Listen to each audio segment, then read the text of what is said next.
Olá, que momento especial!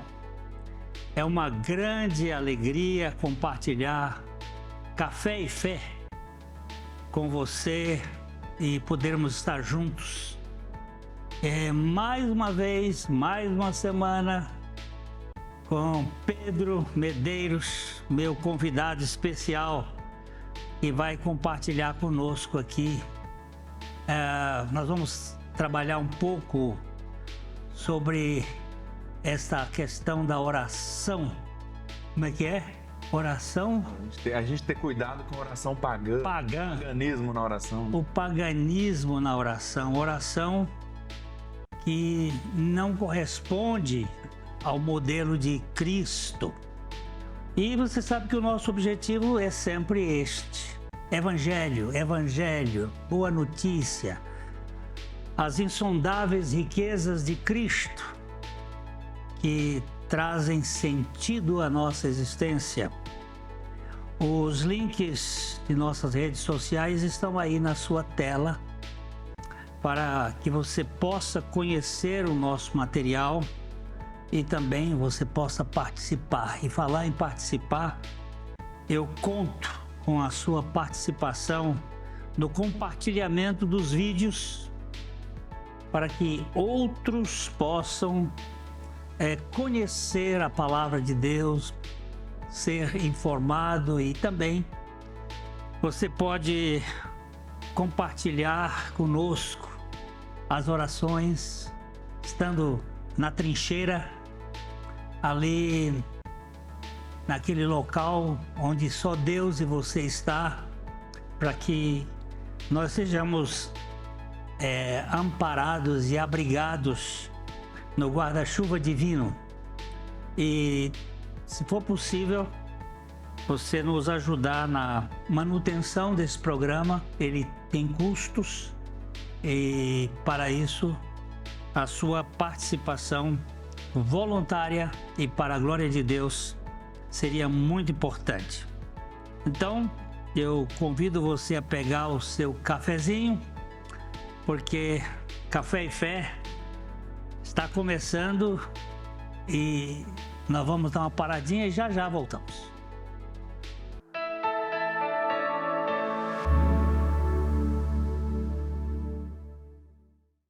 Ótica Higienópolis. Há 35 anos no mercado óptico de Londrina, sempre com novidades em produtos e tecnologia. Nossa equipe está preparada para dar uma verdadeira consultoria, facilitando a escolha de seus óculos para correção ou proteção solar. Ajuste de óculos personalizados, respeitando o conforto e anatomia do seu rosto. Ótica Higienópolis. Avenida Higienópolis, 346, em Londrina.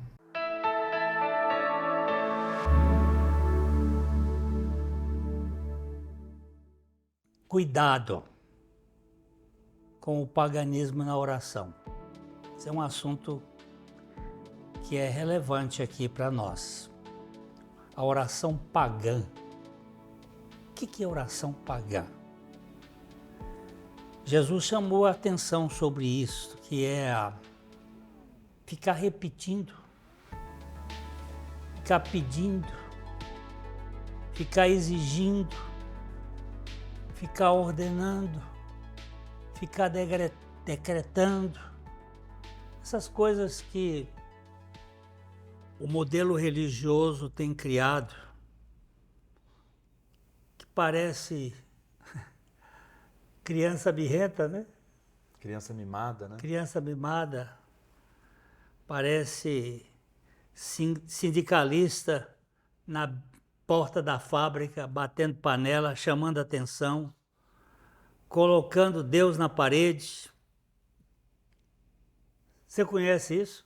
Então, geralmente, nós ouvimos que isso está associado à perseverança na oração. As pessoas dizem que isso é perseverar na oração, mas quando nós olhamos para a Bíblia, com a palavra de Deus com atenção, nós vemos que, na verdade, isso é paganismo, né? E quem fala isso é o próprio Senhor Jesus, em Mateus capítulo 6.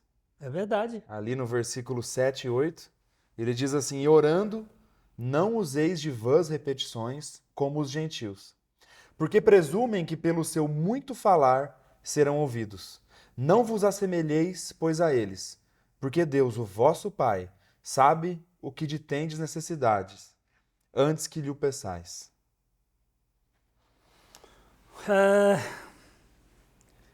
Essa coisa dessas orações que não, elas parecem que é uma insistência, mas na verdade é uma birra mesmo, né? A pessoa fica ali remoendo e eu gosto muito do pregador metodista, que ele usa a expressão, chama-se bounds, bounds. Ele diz, ore até entregar e louve até receber. Ore até entregar. O que é? Você tem que chegar diante de Deus pronto, decidido a abrir mão, não é? Não com essa lenga-lenga, com essa falação sem quê nem para quê.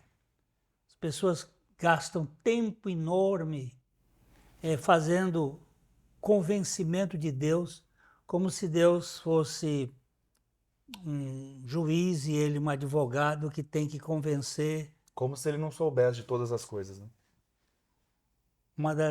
Dos homens que eu li a história dele, John Hyde, o título do livro dele é O Homem que Orava.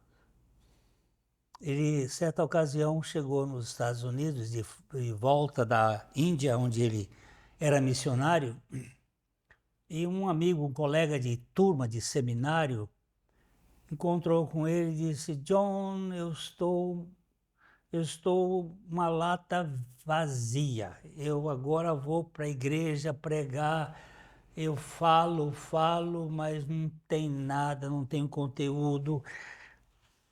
John, você que é um homem de oração, vai orar comigo, pedir a Deus para me encher.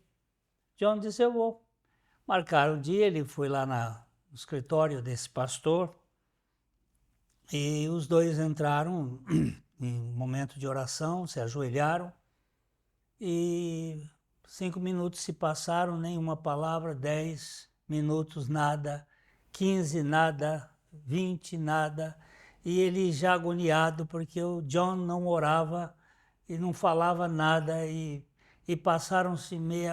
passou meia hora e passaram-se 40 minutos e nada, lá perto dos 50 minutos o John abriu a boca e disse, no seu modo infantil de inglês, disse, "Oh, Daddy, my father."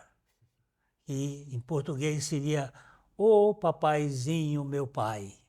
Somente isto. E aquela glória, a presença do Senhor entrou ali. Não é pelo muito falar. Não é pelo muito falar. Não é essa gritaria. Às vezes a gente vai em alguns locais aí, onde se reúne a igreja, e você vê, na hora da oração, parece os profetas de Baal, não é? Uma falação, uma gritaria, parece que Deus é surdo. Isso ofende completamente o princípio. Pedro, e o que a gente faz com isso, Pedro? É muito interessante esse texto de Mateus, que são falas de Jesus, que ele mostra que não é pelo muito falar que serão ouvidos, não é por vãs repetições. E ele também diz que Deus já conhece as nossas orações antes que a gente peça. E quando nós olhamos também para o Salmo 139, versículo 4, a palavra diz assim que ainda a palavra não me chegou à língua e tu, Senhor, já a conhece toda.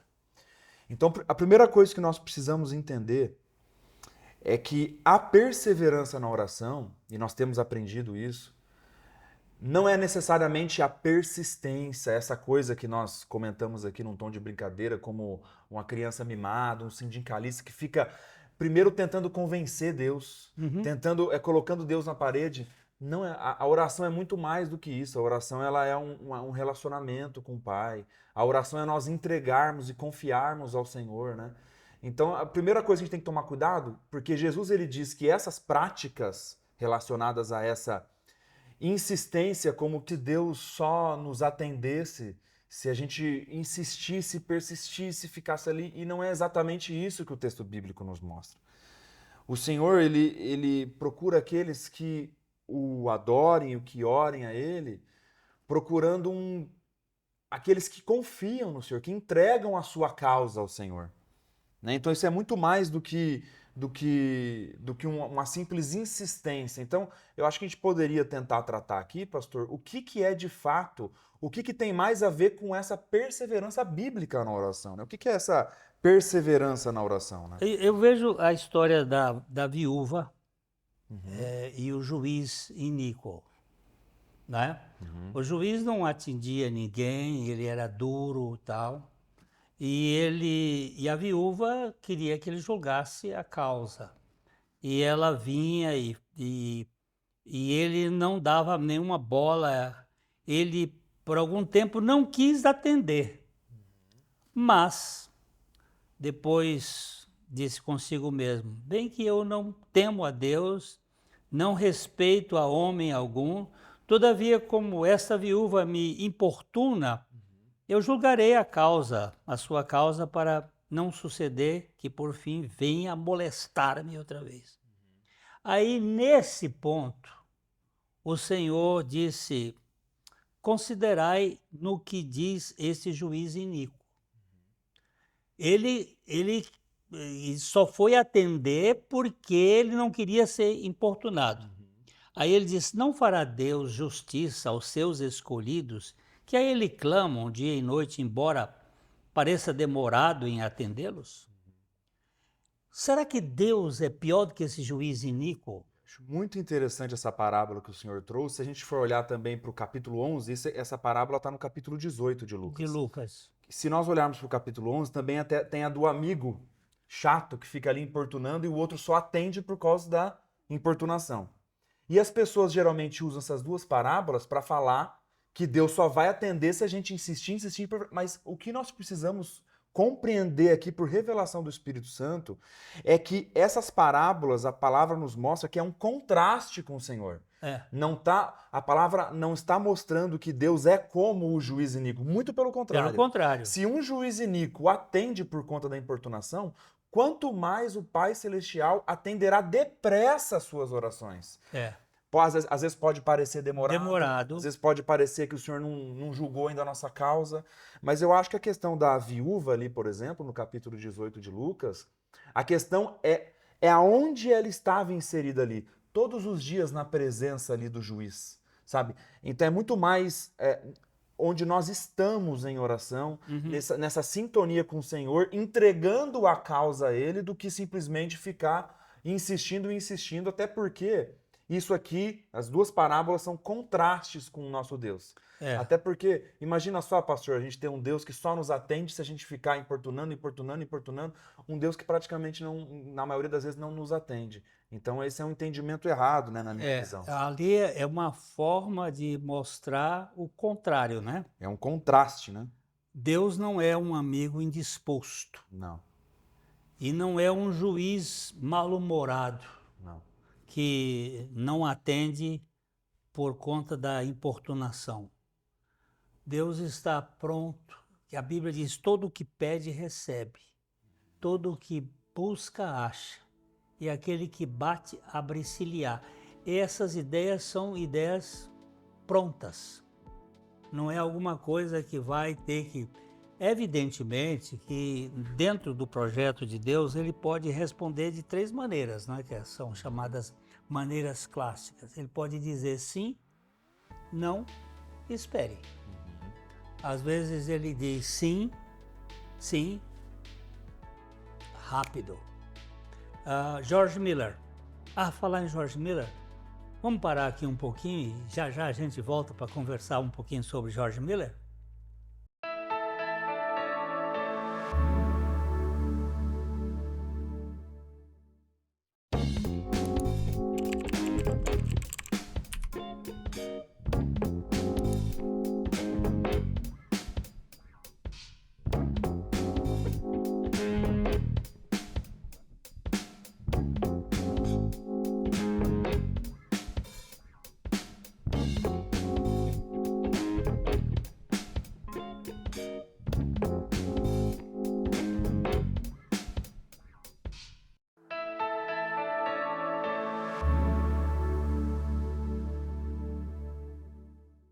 Pois é, eu estava falando ali há pouco sobre George Miller. Quem era George Miller?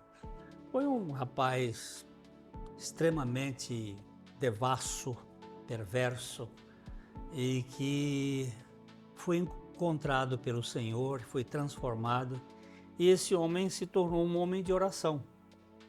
Ele cuidou de um orfanato lá em Bristol, na Inglaterra, onde chegou a ter 2.000 crianças de uma vez, para comer, beber, vestir, escola. Mas ele não falava de dinheiro para ninguém. Nunca fez uma quermesse, nunca pediu, nunca fez um bazar, nunca vendeu nada. Ele só falava com Deus e contava para Deus. E ali aquele orfanato entraram em 60 anos 6 milhões de libras esterlinas, que atualizado hoje dá mais de 500 milhões de dólares, sem pedir ninguém. Era um homem de oração. Ele deixou um caderno com 50.000 orações respondidas. 50.000 orações. Só uma oração que ele não viu respondida, que foi a salvação de uma pessoa que ele orou por 30 e tantos anos, mas que converteu-se no dia da morte dele. E ele não preencheu aquele caderno com a oração dessa pessoa. Mas Deus está pronto a responder. E nesse livro, 65% das orações foram respondidas, ou no mesmo dia ou na mesma semana. E era assim, às vezes não tinha comida para as crianças, ele dizia: pai dos órfãos, não há comida para as crianças. E surgia o momento, alguém que passava por ali, trazia leite, trazia pão. Então, a perseverança na oração tem a ver com a petição e a entrega. Eu gosto demais do Salmo 37, 5. Eu acho esse texto de uma beleza incrível. Ele diz: entrega a tua estrada, o teu caminho, a tua andança ao Senhor, entrega, confia nele e ele tudo fará. No original hebraico não tem nem o mais ele fará, simplesmente diz fará. Ele fará. Entrega, confia e ele fará. A coisa mais difícil para mim, a coisa mais difícil que eu tenho é entregar. Eu digo que entrego, mas eu pego. Então, a oração de perseverança é aquela que você leva um tempo para entregar. Eu cito aqui um nome que, se você quiser, pode procurar no YouTube, aí, na internet. Você pode procurar o livro O Intercessor, de Rees Howells, um homem que viveu aí na época da Segunda Guerra Mundial. Era um intercessor. E ele tinha um método, ele orava até entregar. Às vezes ele levava 1 mês para entregar um assunto, porque não é fácil entregar. Você sustenta. Aí, a partir do momento em que ele entregava, ele passava a agradecer a Deus, porque o assunto já não era mais seu. Pedro, eu penso assim, eu vou com uma valise com 200 mil reais, um dinheiro considerável. Estou passando, onde é que eu vou passar? Um lugar perigoso, mas que tenha muito ladrão, acho que é Brasília, né? Passando num lugar assim de muito perigo, de muitos bandidos, você com aquele dinheiro, você vai aflito, com medo de alguém lhe assaltar. Mas no momento que você entra no banco, e eu não vou fazer nenhuma propaganda bancária aqui, entra num banco e a menina pega o dinheiro e conta e me passa o papelzinho, eu saio dali assoviando, tranquilo, porque entreguei. Quando nós entregamos ao Senhor, nós temos descanso. Eu gosto também do Salmo 55, versículo 22, até vou ler aqui na versão NVI, e na versão ARA ele diz, confia os teus cuidados ao Senhor. Na NVI diz, entrega os teus cuidados ao Senhor, e ele te susterá, jamais permitirá que o justo seja abalado. Então essa é uma coisa que eu acho importante nós ressaltarmos aqui, pastor, é que essa oração de entrega, de confiança ao Senhor, ela não é uma oração que é antagônica à perseverança.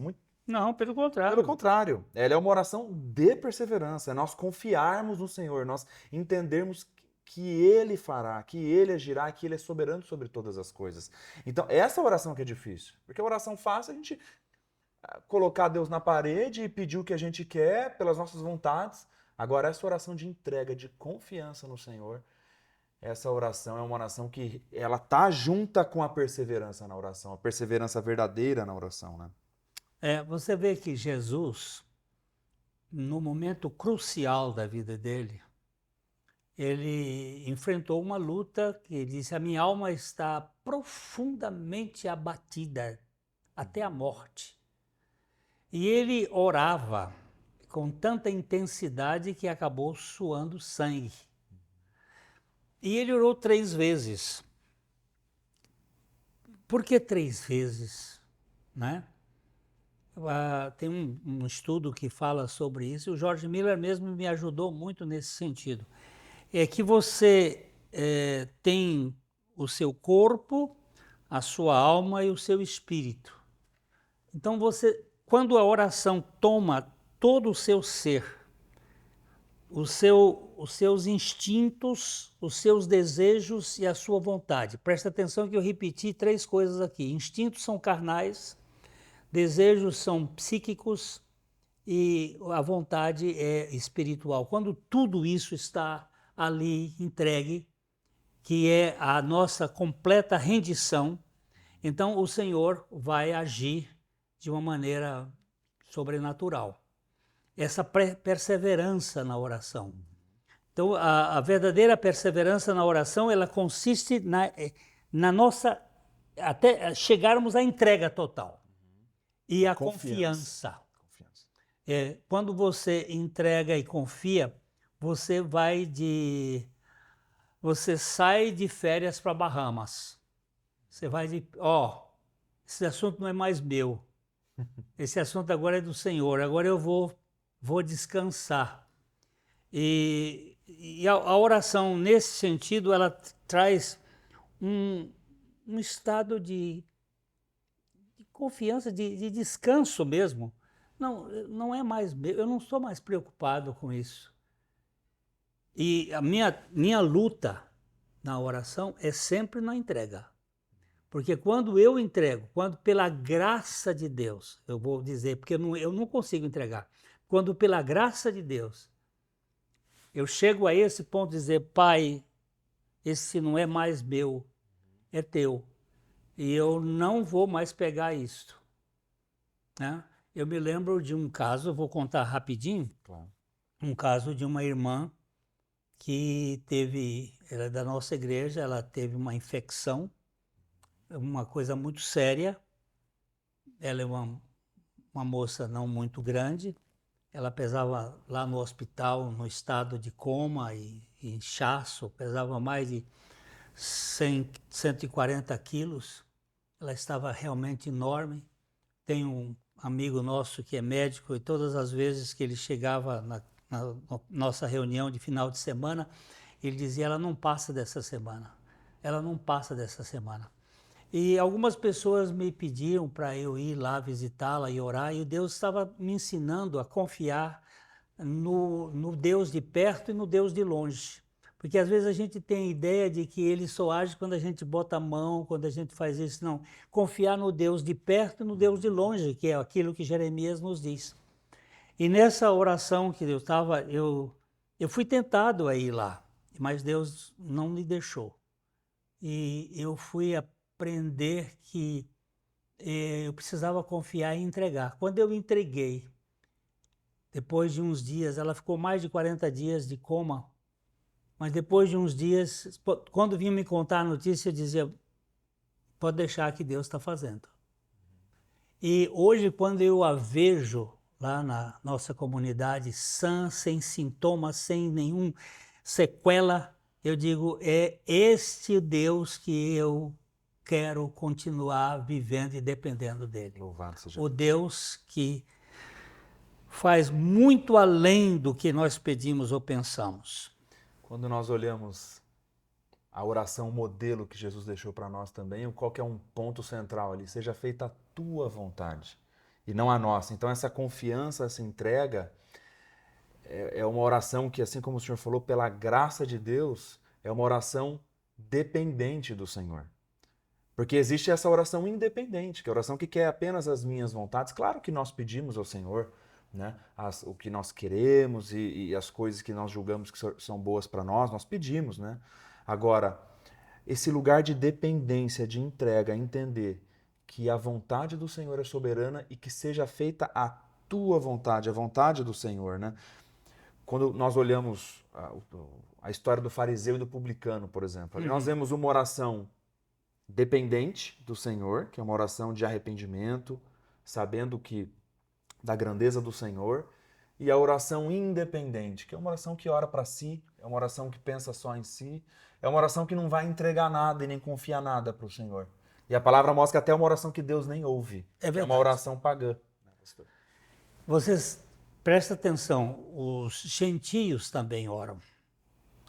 Mas é como o fariseu, ele ora de si para si. De si para si. Ele está voltado mais para uma meditação ou uma elaboração de pensamentos vinculados com os seus próprios interesses. Mas, como você se referiu à oração do Pai Nosso, nós começamos dizendo, Pai Nosso, santificado seja o teu nome. Venha o teu governo e a tua vontade seja feita, tanto aqui na terra como no céu. Aí ele vai fazer uma série de pedidos, o pão nosso de cada dia, que para mim ali é muito mais do que o pão de padaria, é o relacionamento, é o pão que desceu do céu, que é Cristo. Perdoa aquilo que nós fazemos, os nossos pecados. Não nos deixes cair quando somos tentados e livra-nos do maligno. Por quê? Porque teu é o reino, o poder e a glória para sempre. Essa oração para mim é modelo. Eu posso orá-la 1 hora, 2 horas, porque são estações que eu estou visitando, a santificação, o governo, a vontade, o pão nosso, o perdão, a tentação. Eu vou, em cada um eu vou dizendo assim, olha, estou com Pedro ali enfrentando um problema e ele está, e aí eu, naquela estação eu trabalho com essas questões. Perseverança, mas a oração do pagão, meu filho, é terrível. E ele sai frustrado. Eu encontro pessoas que dizem, eu já orei e Deus não me atendeu. Mas você sabe que o tempo foi embora, a nossa conversa está boa, mas nós vamos ter que encerrar aqui para esperar por você tomar um outro cafezinho, uma fé renovada no final de semana que vem. E o nosso abraço aqui, ó, o nosso abraço, coração para coração. Até a próxima.